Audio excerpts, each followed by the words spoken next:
Whilst Hayley and I absolutely love visiting theme parks, one thing we do miss are our dogs. I've got Oreo and Miley, Hayley has got Diz and Elsa, and whilst we love being away, visiting all of our favourite parks and coasters, it really is the dogs that we do miss. So actually we thought, are there any parks where we can take dogs? We're obviously not going to take them on any rides or roller coasters because that would be cruel and ridiculous and against the law. But surely there must be somewhere where we can enjoy our passion of parks and also the love of our dogs. Let's take a look and find out. Diz is ready to brave the adventures with us.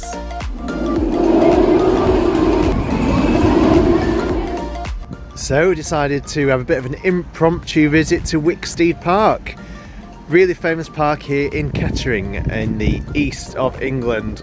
It's great you can bring your dogs. It's the first time my dogs have been to anything like this, so it'll be interesting to see how it goes. Seem to have lost one with Mark somewhere. Just put the brakes on as always. Loads to do here at the park, and we're going to make it down to the thrill zone just in a moment or so, where there is a log flume and apparently it's a bit of a soaker. So as always, we love a bit of a soaker, so we'll be giving that a go in a bit. Flamingo Land in North Yorkshire is another theme park where you can take your dogs. More of a traditional theme park this time with lots of rides, and it does get really busy, so it's not going to suit all dogs, but there are options there for dogs that are a little bit more confident. Just past the Wicksteed Railway, which has been running for so many years, and as you can see, in its first 90 years it carried over 15 million passengers. It's a really good railway here. It runs all the way around the park. It doesn't have any stops on the way, but it is really good value. And what's so good about Wicksteed as a local park for me is that you can either pay for a wristband and ride all the rides, of which there are so many here, for a day, or you can just pay for a ticket. So it works out about £3 per person per ride here, which for a train ride of this length is really worthwhile. It's a great chain. It's always really saddens me that Charles Wicksteed, who was the brainchild of this park and who inspired much of the recreation equipment that we have today, actually passed away before the train opened. It is a great addition to this park. The first ride we're going to send our party on today is the brand new Jolly Jockeys ride here, and it's great for this park to be continually having investment put into it. They are making a lot of changes, so they've taken out the old monorail which used to be here, which was a pedal monorail that had been here for many years, and they've replaced it with this really fun Jolly Jockeys ride. Quite a nice little bit of theming. It occupies the bottom corner of the park, so it is a walk on today. It's not very busy at all here anyway because it is end of September, but I do think this is a spot here where it actually doesn't get a huge amount of traffic going through it. So I would imagine, even though that this is a relatively new ride, that it actually doesn't generate a huge amount of queue. So looking forward to seeing some on-ride footage from our party.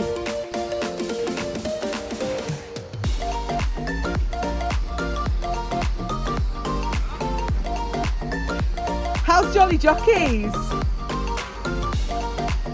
Do you feel jolly?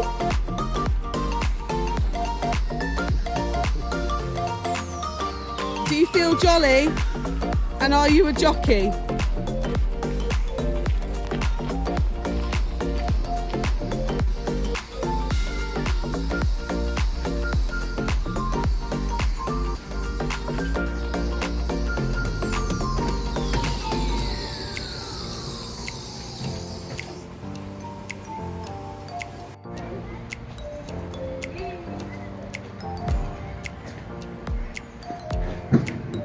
So we were going to ride the water chute, which is really historic. It's one of only 3 surviving water chutes from the Victorian era.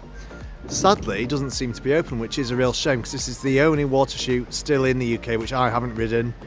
The other 2 are in Scarborough in the North Bay, and the other one is at my childhood park, East Park in Hull.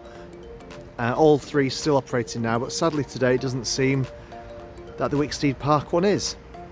As a coaster enthusiast and also a dog lover, it's also sometimes really hard to manage your days out at theme parks and have to find doggy daycare whilst you're enjoying the ride. So what's so nice about Wicksteed is, as Rob mentioned, having the opportunity to bring your dogs with you and allowing them to have the day with you. And obviously when you're not riding the rides, you've got absolutely beautiful, stunning acres and acres of open land, and you do need to keep your dogs on a lead, but there's so much space for your dogs to enjoy the day out as well, so it's a great way for us to combine two of our biggest loves.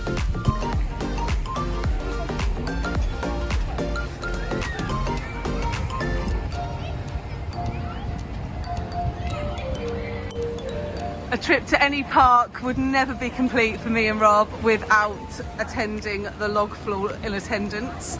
Love a log flume, and even though it is end of September and it's not particularly warm, we should definitely give this one a go. There's no queue today, it's just one ticket, and we're looking forward to getting a ride on Rocky River Falls. Hold on to the camera. Keep your arms and legs inside the boat at all times and sit with your legs extended. And we are off on Rocky River Falls. It's a really nice log flume at Wicksteed Park. It doesn't get the credentials that it deserves really. It is just one drop, but it's a good drop, and as Rob said, it is known as a bit of a soaker. I haven't ridden this for a while, so we'll see just how wet we get today. There also used to be some quite good effects on this ride, but I do think in recent years they've probably switched these off mainly as a cost-saving exercise, which we are seeing a lot with these water rides, both the log flumes and the river rapids, and we are sadly seeing a decline in them, which is a real shame because me and Rob absolutely love them and would like to have more of them, not less. But if it means that we have to lose a few effects to keep this one going strong, then it's a sacrifice that we can make. It does seem like since the last time I rode this, which was probably a few years ago now, it does seem to have had a really good clean actually. Sometimes on these log flumes they are a bit grim and the water can be a bit green and dirty, but actually it looks really clean. It looks like the ride itself has had a good clean up and a bit of a glow up.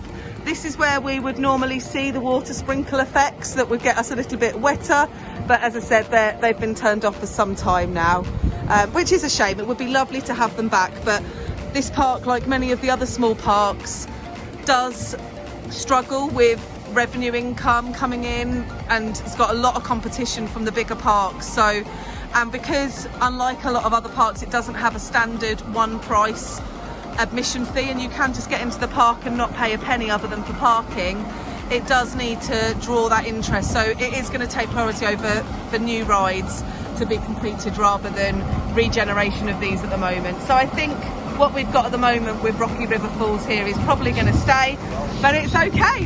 And up the lift hill we go.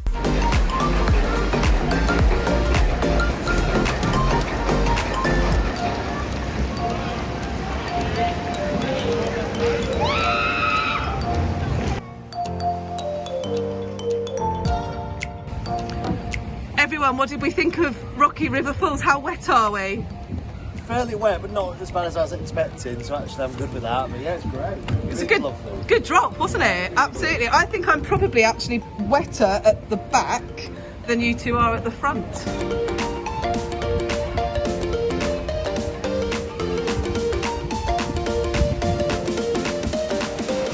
So just standing in front of Dinosaur Valley Safari Coaster, not operational today sadly. Actually might be a good thing, it is a rough ride and it's a real headbanger with those over the shoulder restraints as well. But yeah, it's just a great addition to this park really, and yeah, it's a shame to see it not operating today, but I'm sure it will be next time it is. Yeah, and it is a shame because they have put some effort into the coaster over the last few years. It is the biggest thrill coaster here, which is a loose term because it's not really a thrill park here, it's a family park. And it wasn't always dinosaur themed, it was just a standard Pinfari coaster. They've loosely themed it to Dinosaur Valley, but it's a nice ride and it's a good coaster credit to get, so it's a shame that you're not going to get to ride it today. But we'll leave you with the four dogs. So we've got Mark and Noah on Galaxy Invaders, a great flat ride here actually at Wicksteed. Not sure the dogs know what's going on to be honest, but yeah, again great, they can bring your dogs, there they are going round and round. Not a ride for me, I don't think this would make me sick, or at least retch, and nobody wants to see that. It's proper going for it actually, wow.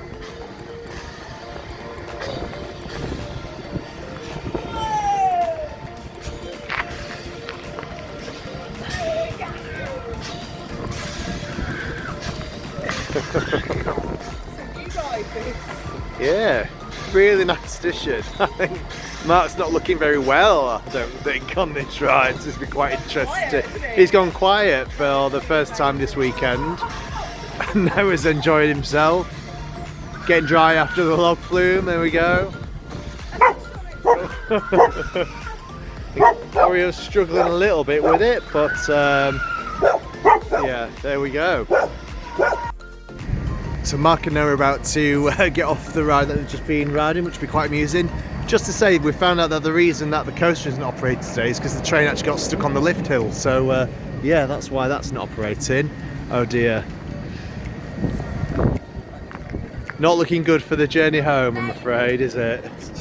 I think it's fair to say the dogs are doing really well in this environment today. It's so strange for them. They've definitely never seen a log flume before.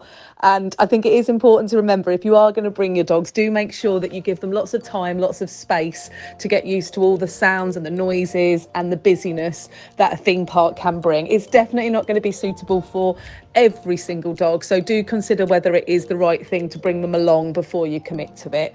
But slowly and surely, and with a lot of treats, ours do seem to be reacting quite positively today. So also in this area you've got Caterpillar Coaster, which is a first coaster for many children of Kettering, I would imagine, over the years. And then just going past what used to be the Speedway, which was a real popular ride here until about 4 or 5 years ago, where it closed. It never reopened, and actually you can still see the track running along the back of Frillland. It's not got a ride on it, and I'm not sure what they'll be planning to do with that track going forward, but they could do with just tidying that up a bit. Then you have got the old style paratroopers, which again is a real favourite here at the park. It's not the most intense of this kind of ride, and it's one of the older mechanisms, but it's really popular here at the park. On peak days there's quite a queue for this. It's got quite a slow throughput, so it does take quite a while. And then just to finish off on Frillland, just in the corner there, we can just see are the honey pot bears, which, if you like a ride that spins really quickly, you can get some absolute brilliant speed up on the honey pot bears. They generally make me feel sick, so I'm going to stay clear of them today. But quite a lot of good ride offerings down at this bottom part of the park, so if you do visit, it is really important not to forget that this pit is here. So that brings us to the end of a really nice impromptu visit. It's a couple of hours here at Wicksteed Park. Yeah, it's been really nice. First time I've been here. Obviously you've been here a few times. Yeah, it's my local park, but I don't come actually as often as probably I should. And every time I come, I remember just how much there is to do here. It's not a theme park. It is an amusement park and a family park at best, and actually started off really as a playground and recreation park. But there is so much you can do here, whether you want to spend 20 minutes, which is free parking, so that you can park and play at the free playground, or you can spend longer having a couple of tokens, doing a couple of rides, bring a picnic, spend the day here. And a wristband for a full day of all-inclusive rides is anything from about £20, so it's really good value actually. It's been a lovely couple of hours, a very different park for us to visit, but one that we hope you enjoyed.